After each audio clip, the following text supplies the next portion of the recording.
What on earth is this luggage? What do you mean? I'm going to live here. My son's high-rise apartment is mine. I feel dizzy at the sight of my mother-in-law, who proudly brings in a large amount of luggage while I'm on a business trip. Luke, what is this? I didn't hear about this. Then my husband says, scratching his head in annoyance. It's fine. We have extra rooms. I can't live together. I've reached my limit. I desperately appealed to my husband, but he looked at me with cold eyes and said, if you have a complaint, you should leave. That's right. Luke and I are going to live here, so the nuisance should leave quickly. My husband and mother-in-law say this as if it's a matter of course. I can't believe they would do such an ambush when I've been putting up with their sarcasm so far. And to top it all off, they tell me to leave. I don't need such a husband anymore. I gritted my back teeth in frustration, but I told them in a very calm tone. I understand. I will leave this house. If you understand, pack your things quickly and leave. It will be interesting to see how you live from now on. I packed my things while listening to my mother-in-law's laughter. My husband was trying not to look at me, but I clearly told him. Luke, are you sure about this? Then my husband looked at me and let out a smirk. You'll probably come back soon. Cool your head. I left the tower apartment while being watched by my mother-in-law, who was grinning. My name is Grace. I turned 35 this year. I've been married to my husband, Luke, for 6 years. We are a working couple with different jobs. Luke, who used to work for a securities company, quit 2 years ago and is now a day trader at home. I was working at a jewelry shop, which was my dream since I was a child. One day before going to work, I spoke to Luke, who was leisurely drinking coffee. Luke, I'm going to work. Can you do the laundry? Huh?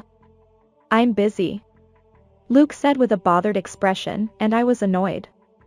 I'm doing all the other housework, so it's okay to do that much. You think I'm taking it easy because I work from home? I'm not going to do it. Just as I was about to retort, the living room door opened. Hey, Grace. I've been listening for a while now, but what do you mean by trying to get Luke to do housework? Suddenly appearing was my mother-in-law, who was supposed to be living separately nearby. What brings you here all of a sudden? My mother-in-law glared at me as I asked in a trembling voice. Then my husband casually said, oh, by the way, I gave my mom the key to this apartment. What? Why would you do such a thing on your own?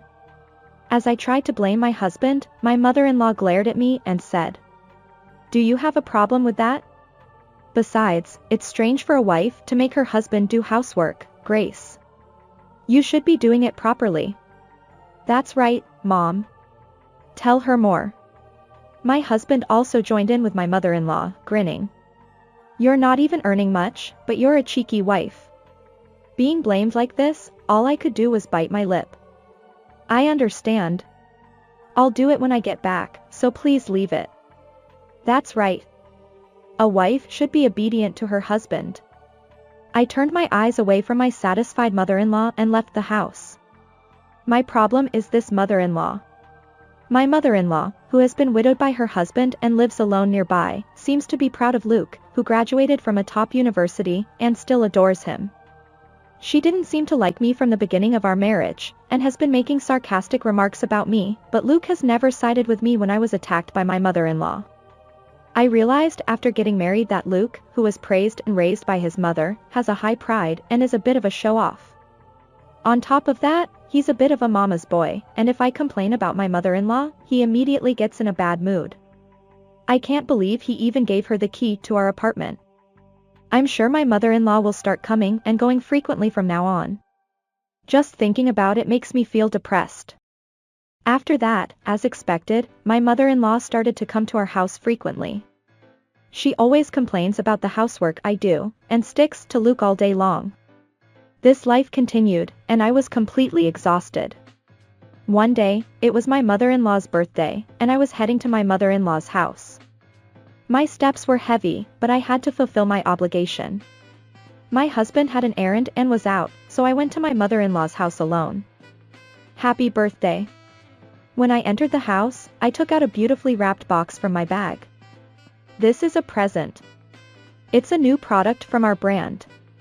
Before I could finish my sentence, my mother-in-law clicked her tongue loudly.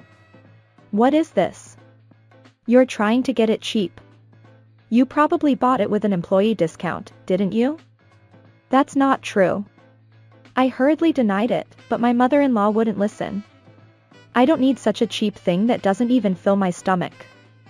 You're not very thoughtful at all. Even though I prepared it hoping you would be pleased. My mother-in-law started to nag at me with a glare. You're noisy. I don't like the fact that you're working at a jewelry shop or something like that. It's too flashy. That's too much. I'm proud of my work and that's a terrible way to say it. I snapped back in anger, but my mother-in-law still looked down on me. A mere saleswoman, proud? That's laughable. You're being fed by Luke. Return this useless thing and bring me a gift certificate. I understand. I put the present back in my bag, left my mother-in-law's house once, and headed to the department store. I'd like $200 worth of gift certificates, please. I bought gift certificates at the department store, had them wrapped as a present, and returned to my mother-in-law's house with heavy steps. I'm back. When I called out, my husband, who had arrived at some point, popped his head out. Grace, today is Mom's celebration. I've ordered some fancy catering. The dining table was filled with catering from a famous restaurant. What? I bought ingredients to cook. As I stood there dumbfounded, my mother-in-law interjected from the side. What are you talking about? It's obvious that this is better than your cooking. Luke, thank you. All I could do was look at the two of them with a dissatisfied expression. After that, we reluctantly sat down and started eating. Luke and my mother-in-law were having a good time talking, but I couldn't join in. When the mealtime was nearing its end, Luke suddenly brought it up. Hey, Grace. Isn't it about time we moved? What? Move? You know, a new high-rise apartment was built nearby, right? I think it would be a motivation boost if I could work in a place with a good view like that. Oh, that sounds nice. My mother-in-law also agreed with Luke in a dreamy expression, so I hurriedly said. Isn't our current apartment good enough? However, Luke clearly looked unhappy at my words. We have plenty of money to spare, so it's fine. Mother-in-law also glared at me and said in an intimidating manner. That's right. Don't go against your husband. I was completely taken aback and all I could say was. I understand. Surely if moving makes my husband's work go smoother, it's not a bad thing. And if I don't give the key to my mother-in-law when we move, it might be better than the current situation. I convinced myself of this and agreed to move to the high-rise apartment. While proceeding with the procedures, I said. Luke, I want you to promise me something. When we move, can you not give the key to my mother-in-law? Huh? Why? It's fine. I can't stand my mother-in-law's over-interference. If you can't do that, I can't move. Then Luke seemed to think for a moment and put his hand on my shoulder. I see. If Grace says so, I can't help it. I understand. I'll make sure not to give her the key. Thank you. I'm glad you understand. My husband seemed to be looking forward to the high-rise apartment quite a bit. With the promise not to give the key to my mother-in-law, I was able to prepare for the move with peace of mind. A few months later, we finally moved to the high-rise apartment. The high-rise apartment we moved to had a great location and a good view, and the interior was luxurious and high-end. For a while, Luke and I lived in the high-rise apartment alone, and we finally had a fulfilling day. A few weeks later, I had a business trip and had to leave the house for about a night. On the day of the business trip, Luke sent me off with a smile. I got on the Amtrak and headed to my destination, and I was busy with one job after another. I was busy, but I managed to finish my work and bought souvenirs on my way home. When I returned from my business trip and opened the door, I noticed a bear ornament that wasn't there before. It was the same one that was at the entrance of my mother-in-law's house. I had a bad feeling and went to the living room, where there were stacks of cardboard boxes. Oh. What's this? Then my mother-in-law, who was grinning from the back of the cardboard, appeared. You're finally back. I heard you told Luke not to give me the key. You can't shut me out like that. I panicked and confronted my mother-in-law. What on earth is this luggage? What do you mean? I'm going to live here. My son's high-rise apartment is mine. What about the house you were living in? That place was rented, so I've already canceled it. I felt dizzy at the sight of my mother-in-law, who proudly said that. Following my mother-in-law, my husband appeared in the living room. Grace, you're back. Luke, what is this? I didn't hear about this. Then my husband said, scratching his head in annoyance. It's fine. We have extra rooms. I can't live together. I've reached my limit. I desperately appealed to my husband, but he looked at me with cold eyes and said, if you have a complaint, you should leave. That's right. Luke and I are going to live here, so the nuisance should leave quickly. My husband and mother-in-law said this as if it was a matter of course. I can't believe they would do such an ambush when I've been putting up with their sarcasm so far. And to top it all off, they tell me to leave. I don't need such a husband anymore. I gritted my back teeth in frustration, but I told them in a very calm tone. I understand. I will leave this house. If you understand, pack your things quickly and leave. It will be interesting to see how you live from now on. I packed my things while listening to my mother-in-law's laughter. My husband was trying not to look at me, but I clearly told him. Luke, are you sure about this? Then my husband looked at me and let out a smirk. You'll probably come back soon. Cool your head. I left the high-rise apartment while being watched by my mother-in-law, who was grinning. A month later, I was relaxing in the apartment I had newly rented when the doorbell suddenly pounded loudly. Who is it? Hey, you. Open this place right now. On the doorbell screen was my mother-in-law, her face red, and behind her was my husband. I thought I would ignore it at first, but I decided to let them in so as not to disturb the neighbors. What can I do for you? When I asked with a troubled face, my mother-in-law snapped at me. What do you mean we have to leave that high-rise apartment? That place has already been sold. When I let it out, my mother-in-law's eyes widened. Sold? There's no way you could sell something that belongs to Luke. Something that belongs to Luke? What are you talking about? That high-rise apartment is something I bought. Huh?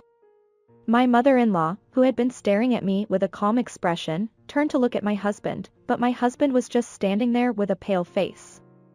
What is that? What do you mean? I sighed deeply and looked straight at my husband. Luke, didn't you tell her? My husband remained silent, avoiding my gaze. I turned to my still confused mother-in-law. You said it was a flashy jewelry shop, but our shop is a famous high-end jewelry brand. I am also the jewelry designer and manager of that brand. Huh? Manager? My mother-in-law opened her mouth wide and looked at me. I continued calmly. That's why I have some savings. By the way, the present that my mother-in-law said she didn't need because it was cheap is worth more than $10,000. $10,000. I returned it as my mother-in-law said. By the way, the catering for my mother's birthday was also paid for by Luke with my card. Huh? The mother-in-law turned to her son and said. Luke. Why don't you just buy back the high-rise apartment from this woman? You're a skilled day trader, aren't you? My husband said nothing. Holding back a laugh, I turned to my mother-in-law and said. Luke doesn't have any savings. What? Again, my mother-in-law was surprised and my husband just stood there. I calmly continued. He's been losing a lot of money due to failed trades. He should have almost no savings left from his company employee days. Isn't that right, Luke? Luke, that's not true, is it? When my mother-in-law grabbed my husband's arm and shook him, my husband sat down on the spot as if his knees had given out. I thought if I moved to the high-rise apartment and got motivated, I would succeed in my work. But. When I pressed my husband with a glare, he continued in a muffled voice. I failed again. I'm not sure if I can even afford to live with my mom, let alone buy back the high-rise apartment. What? Ignoring my mother-in-law, who was panicking, I crossed my arms and said. I knew it. That Luke doesn't have a knack for day trading. I thought I had to support him because we're a couple. Then my husband came crawling in front of me and apologized with all his might. Grace. I'm really sorry. Let me start over. Luke. What are you saying to this woman? When my mother-in-law tried to get my husband up, my husband shouted at her. But Mom, if we don't do this, we won't be able to live. I told my husband, who kept apologizing to me, in a soft tone. Luke, lift your head. When my husband lifted his head, his eyes were full of expectation. I continued in a gentle voice. You've always been told to get another job to support the household, but you never did. You never thanked me, and you never helped with the housework. That. I'm sorry. My husband apologized with a pale face. I ignored his apology and continued. You took me for granted and told me to leave. And now this? It's too convenient to you, isn't it? That is. I'm divorcing you. I don't want to have anything to do with you anymore. Grace. When I snapped at him, my husband tried to cling to me again, so I silently shook off his hand. My mother-in-law, who had been watching the whole thing, let out a mournful cry. Wait a minute. What will happen to the high-rise apartment and the luxurious life? That's obviously impossible. When I said that in an exasperated tone, my mother-in-law screamed hysterically. Then what are we supposed to do from now on? Why don't you live happily with your beloved son? When I said that, my mother-in-law seemed to be in a daze. My husband, who had been hanging his head, stood up and I kicked him out. For a while, I could hear my mother-in-law making a fuss at the front door, but it seemed to quiet down when people came. After that, my husband and mother-in-law, who had been kicked out of the high-rise apartment, seemed to have rolled into a shabby apartment that looked like it was about to collapse. My husband had to work day and night to repay the debt he had made from stock trading, and my mother-in-law, who had never worked before, seemed to have to go to a factory part-time. I hope they understand a little bit about the difficulty of earning money while working hard, but it's none of my business anymore. As for me, the jewelry brand is doing well and we have decided to open a store overseas. I bought a beautiful apartment for singles with the money from selling the high-rise apartment, and I am living a leisurely life. From now on, I want to live my life positively while cherishing my work.